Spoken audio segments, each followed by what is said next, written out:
Hi, this is the first in a series of podcasts called TLC at Family Life Centre. In these podcasts, we're going to be talking about very serious issues, complex issues, issues that are not easily addressed, and we're going to open up those issues and talk about them.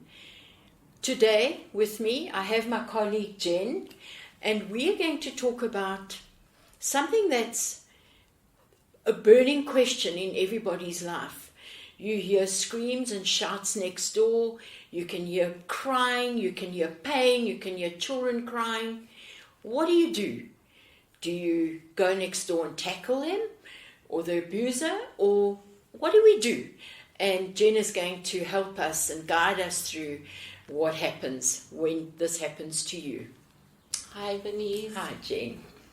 Thank you so much for having me. Thank you for being with us. So we all know that gender-based violence is a huge issue in South Africa and it can cause a lot of trauma.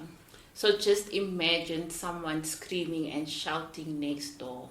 I mean, that can be trauma in itself, to you just listening to that. And so a lot of times we ask, what do we actually do? Do we go next door and knock on the door and say, hey, what's happening? Or do we call the police? Sometimes the police can take 2 hours, and by the time they get to us, the damage has been done already. And so I think, sometimes it's just okay for us to look at different possibilities of what we can implement within our own communities, in our own homes to keep ourselves safe, as well as our neighbors and our community as a whole.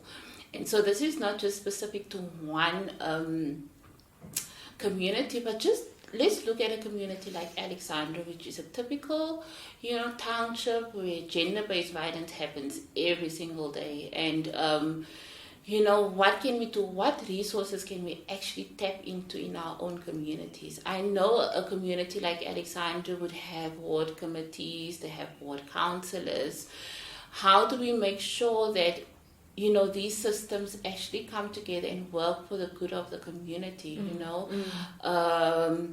For example, having numbers of important people that we can call on speed dial to let them know, look, this is what's happening next door. Can we all come? So when we speak about systems, we don't speak about taking the law into our own hands. So we have to be very careful, with that. When we speak of systems, we speak of how can we save a life? How can we intervene to save a life before the police gets there without causing any harm ourselves? Remember, violence against violence does not solve the problem.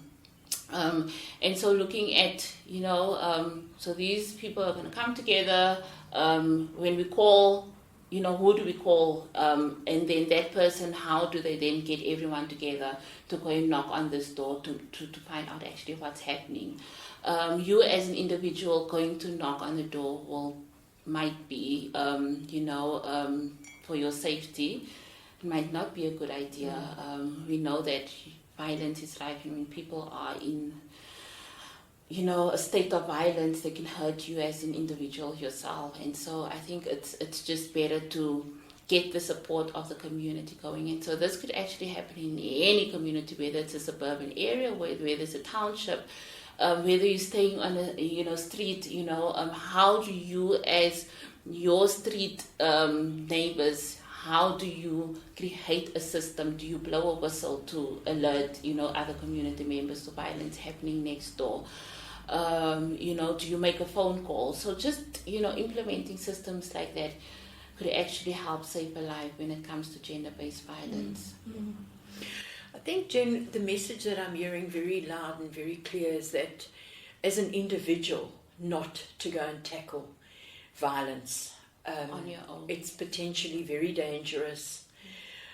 I think to mobilize your community, even if you are in a type of community, for example, like a complex or an estate where you're not considered a community per se, but still, when violence is going on, as a group, as a collective, to get involved. That way your perpetrator is his power is diminished vastly. So I think there's power in unity, like the saying would go. I think tackling issues like gender-based violence as a collective is so important.